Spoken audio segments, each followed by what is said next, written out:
People haven't seen or heard from Axl Rose in years, and no one knows where he went.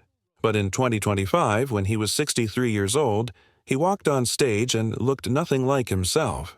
Behind the walls of his $5 million home in Malibu, he's been keeping something from everyone. A group of million-dollar supercars. One that no one talks about is a recording studio.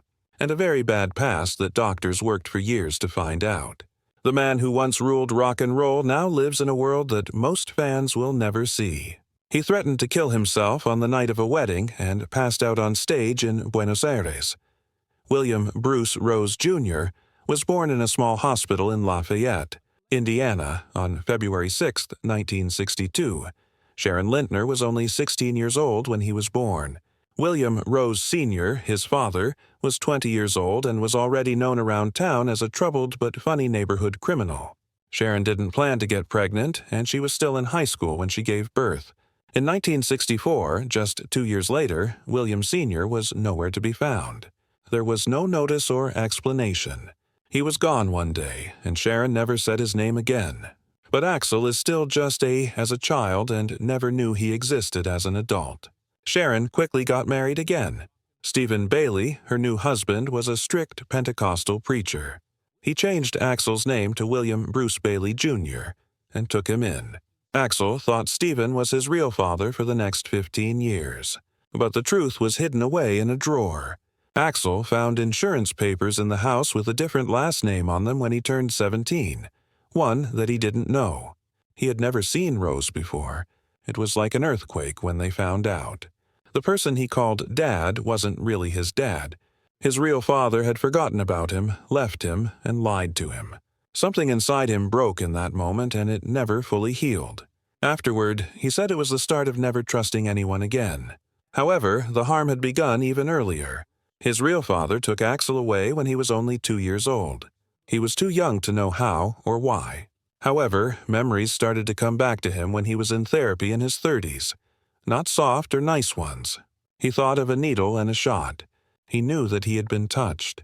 He remembered seeing something bad happen to his mom. Doctors couldn't figure out how his arms and legs were hurt. Everything was true. It was proven by court papers from the 1960s. Sharon said that William Sr. had raped and kidnapped her. His grandmother told him the stories were true when he asked her as an adult. Before he could even talk, he was badly hurt. Stephen Bailey, his stepfather, was meant to be a religious man, but his home was a jail. Beginning in 1964, when Axl was only 2 years old, Bailey ruled the house with rules and chains.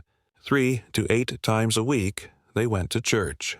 At home, studying the Bible was required for hours. Axl was beaten whenever he asked a question. He got whipped if he looked at the wrong thing. TVs went away and came back. There were weeks when they could. Some weeks, Bailey broke them because he thought they were evil. Music was not allowed. Women were bad. Outside of the church, everything was bad. Bailey talked a lot about love and right and wrong, but when no one was around, he was mean. He hit the kids. He raped Axl's sister. He put her in a dog cage one time. It didn't feel like home in that house. It was like war. Axl cut himself off from who he really was from a young age in order to stay alive. He learned how to stay quiet, not be seen, and say the right things. But deep down, he began to crack. He lost trust in people, in himself, and in safety because of the abuse. He got mad about it. He got lost in it. He was too full to stay still by the time he was old enough to sing. He joined the church band when he was 5 years old. His singing was lovely. The Bailey Trio, which is made up of him and his brothers, played, and everyone seemed happy. Things were hidden behind the songs, though. Axl would later say that the church was full of liars and people who hurt children. He had to fast for days because he didn't agree with the lectures. He got beat up while he was teaching Sunday school. His singing was praised, but his thoughts got him in trouble. He once said the first time someone hit him was because he looked at a woman. He remembered that moment. He thought about it all the time. When he was 14, in 1976, everything came to a head. The papers from his insurance company told him that Stephen Bailey wasn't really his father and that William Rose Sr. had left him.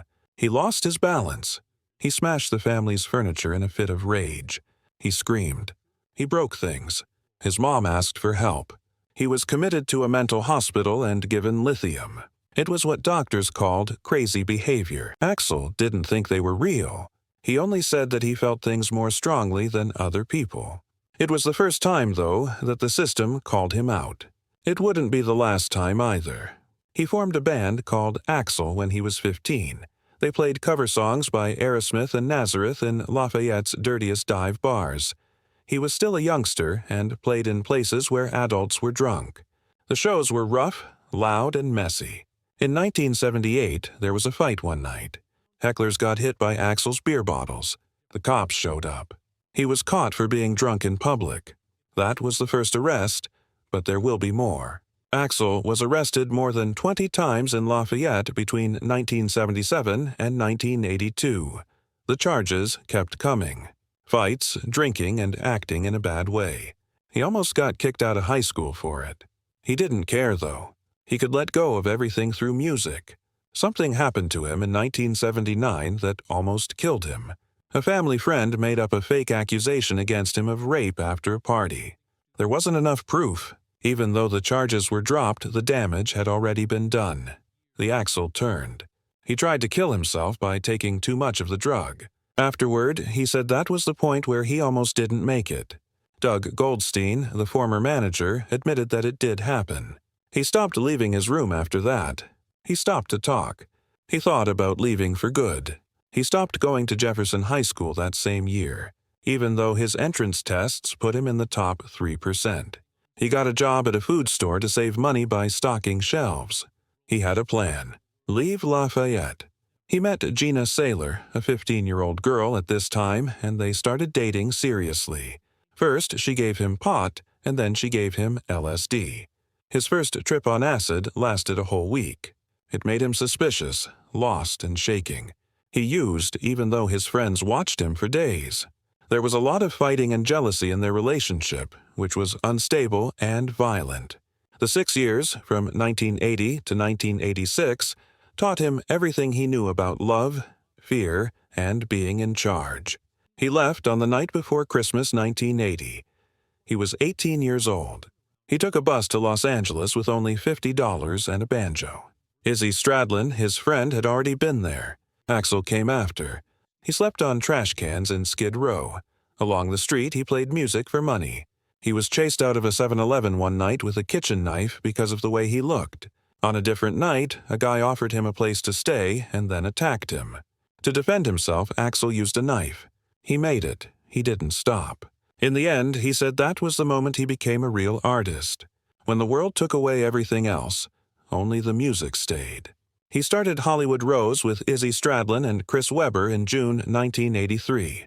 They made 5 records and played the Troubadour, but the band quickly broke up. Fights, and people leaving. It cost Rob Gardner money, so he quit. Sunset Rose was no longer around by 1984. This band's first show was at the Troubadour on March 26, 1985. The lineup changed all the time. Old B lost his job after just one show. Tracy Guns quit after 2 months, but on June 4, 1985, everything came together. Steven Adler and Slash joined. After 2 days, they set out on what became known as the Hell Tour for Seattle. The vans both broke down. They hitched rides for 40 hours while carrying only guitars. They missed TV shows. They slept on the ground. They didn't stop, though. 1 year after their first show, on March 26, 1986, Guns N' Roses signed with Geffen Records. It was a $250,000 deal. They got $37,000 ahead of time. Slash used most of his share to buy heroin. No one wanted to be in charge of them. They were too wild and not stable enough. The person at A&R who signed them, Tom Zutt, begged his friend Alan Nan to take them on. "This could be the end of my career," he stated. Nan said yes, though, and the band kept playing. They began recording Appetite for Destruction at Rumbo Recorders in January 1987. It took 2 weeks of nonstop work. By March, the whole project was done. The budget went from $300,000 to $370,000. It took producer Mike Klink 18 hours of work every day. 1 line at a time, Axl recorded his voice. It had been over a month. Axl brought Steven Adler's girlfriend into the studio one night during Rocket Queen to record real sex sounds. Adler was very angry. The band was getting more tense, but you couldn't ignore the music. Appetite for Destruction was a quiet record that came out on July 21, 1987. Most people didn't notice that it only made it to number 182 on the Billboard 200, but something was on fire inside. It went from nowhere to number 1 in just a year, thanks in large part to the sudden popularity of Sweet Child of Mine on MTV. Axl Rose wrote that poem for Erin Everly, who is Don Everly's daughter. She was more than just his inspiration. She was everything to him.